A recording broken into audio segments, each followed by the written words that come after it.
So now, at this time, I'm driving and I turned 18 and I forgot about this little part. When I was boxing and I learned how to box southpaw, my trainer was Zab Judah's trainer, Ralphie Delgado. And I was training in the Brentwood Recreational Center. And I was nice. And I would go to basketball practice from boxing. So I'd be taking my hand rest off, running and trying to catch a pass.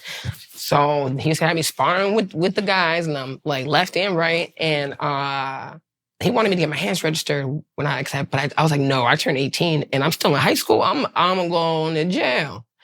And I refused to get them registered and praise the Lord, because I had 7 basketball scholarships and I whipped this one girl and she had a couple seizures. They tried to sue me. They tried to say my hands were registered, and the gym said, no, but since you can't fight, we can offer you some free lessons.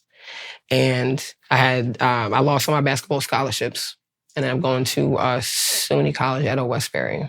Lost 6 months of college. Got a job as a fire guard working in New Hyde Park. At this point, my mom she's clean, but I was sending her money. You know what I'm saying? I would just send her money, right? So now you got the kids in college who have the parents and they got the credit cards and all this stuff or whatever. And then you have me. I stand out because I'm pretty, but then everyone thinks they're better than me because they have parents and they got credit cards, and I'm working 11 at night to 7 in the morning, a fire guard shift, the overnight shift of this facility, handling the alarm systems. And then I would get off at 7 and go to class, and then have a break in the middle of the day while my roommate had all their frat smelly people in there and all that bullshit. So because of my work schedule, I was able to shift, and like they were able to put me into a room by myself and stuff. And when you go to college, if you're awarded a state, then you get the maximum financial aid.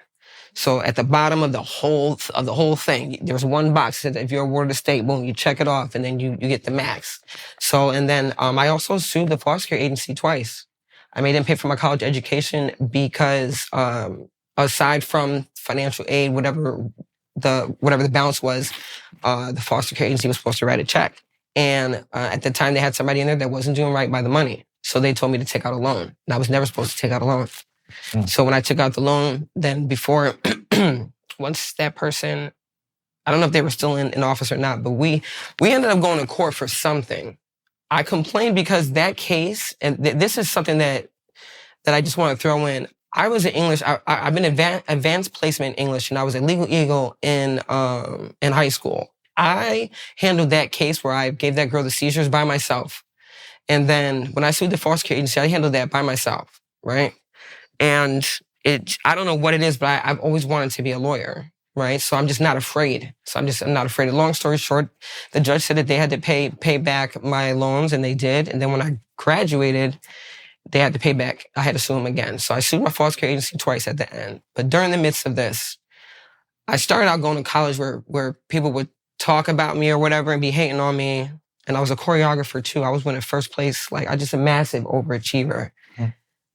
Then all of a sudden, I started showing up in the student union on the TV, walking to class. And I'm gonna be honest with you, I don't really care what's going on around me. I'm gonna have tunnel vision. So everybody that was hating on me, now they're in the student union watching me on TV. I walk past like they don't exist, because they don't. They didn't before, and they damn sure don't now. And I go to class, and the custodians have magazines of me to sign. Wow. Yep. Swear to God.